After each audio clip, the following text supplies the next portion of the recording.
Hello दोस्तों, नहीं, नमस्ते दोस्तों। आज हम एक बहुत ही इंपॉर्टेंट चीज़ के बारे में बात करने वाले हैं जिसके पीछे दुनिया पागल हुई पड़ी है। लोग एक दूसरे के मर्डर कर रहे हैं, लोग एक दूसरे को मार रहे हैं। ऐसी शुरुआत करेंगे नहीं। नमस्ते दोस्तों, आज हम एक बहुत अच्छी चीज़ के बारे में बात करने वाले हैं जिसके लिए दुनिया पागल हो रखी है, और वो है पैसा।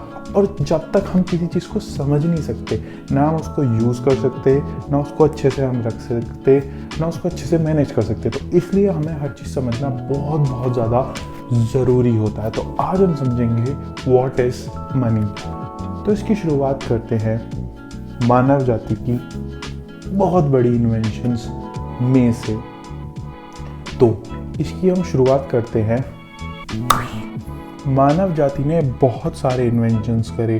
उसने आग जलाई, उसने पहिए चलाए, और हमें ये बिल्कुल नहीं भूलना चाहिए, जैसे उसने आग बनाई, जैसे उसने टायर बनाया, ऐसे ही उसने मनी बनाया। और मनी उसने बनाया, उसके पीछे हमें समझना पड़ेगा कि वो क्या रीज़न था जिसकी वजह से इस मानव जाति ने ये पैसा बनाया।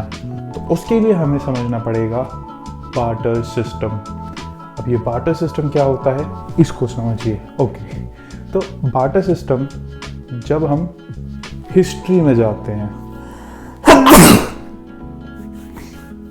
ये बार्टर सिस्टम नहीं है।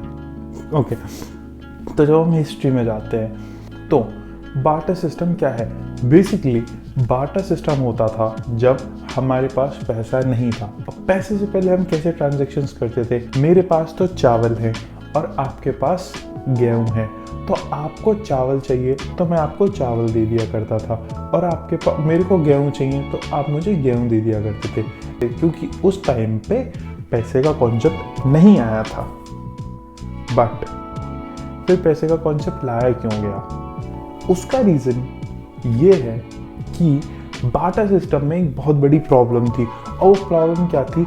फॉर एग्जाम्पल, मेरे को दाल चाहिए बट दूसरे इंसान को जूते चाहिए, और मेरे पास जूते नहीं है उसको देने के लिए, बट मेरे को दाल चाहिए।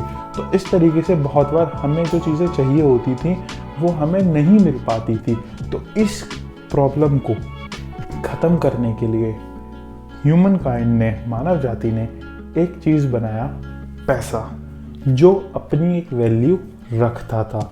वैल्यू उसकी कैसे डिफाइन होती थी, गोल्ड से। ये खरीद सकते थे, बेच सकते थे, क्योंकि एक दाल की, एक जूते की एक वैल्यू होती है। तो हम उतने कॉइन्स या उतने पैसों को देकर हम दाल खरीद सकते थे, या उतने पैसे या उतने पैसे या उतने सिक्के लेकर हम जूते दे सकते थे। तो हमने फिर पैसा बना दिया जिसके थ्रू हम चीज़ों में ट्रांजैक्शंस कर सकते थे। तो इसी तरीके से पैसे का कॉन्सेप्ट आया। उसके बाद जब हम और ज़्यादा मॉडर्न हुए, तब गवर्नमेंट भी इस चीज़ के अंदर आई, और तब हमने पैसे को डिफाइन करा। किससे?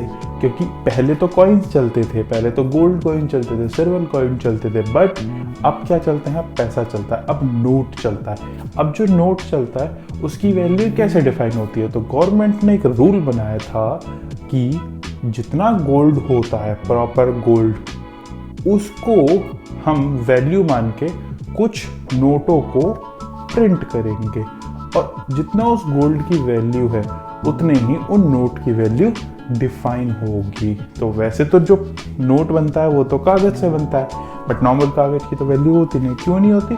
क्योंकि उसके साइड में हम गोल्ड नहीं रखते हैं।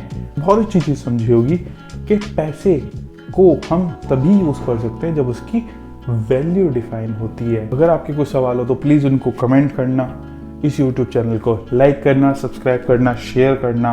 बेसिकली इस YouTube चैनल पे आई विल हेल्प यू, मैं आपकी मदद करूँगा ये समझने में कि हमें पैसे से रिलेटेड कैसे सोचना होता है। बेसिकली अगर कोई इंसान नेगेटिव है और वो पॉजिटिव है, तो डिफरेंस क्या आता है कि जो पॉजिटिव पर्सन है पॉजिटिव तरीके से चीज़ों को देख रहा होता है, जो नेगेटिव पर्सन है वो नेगेटिव तरीके से चीज़ों को देख रहा होता है। इसी तरीके से मनी मेकिंग माइंडसेट, मतलब जो एक गरीब इंसान होता है वो पैसे को अलग तरीके से देखता है, बट वहीं कोई अमीर इंसान वो पैसे को अलग तरीके से दिखता है। और इसी डिफरेंस को समझने से या तो हम अमीर बनते हैं, या तो हम गरीब बनते हैं, या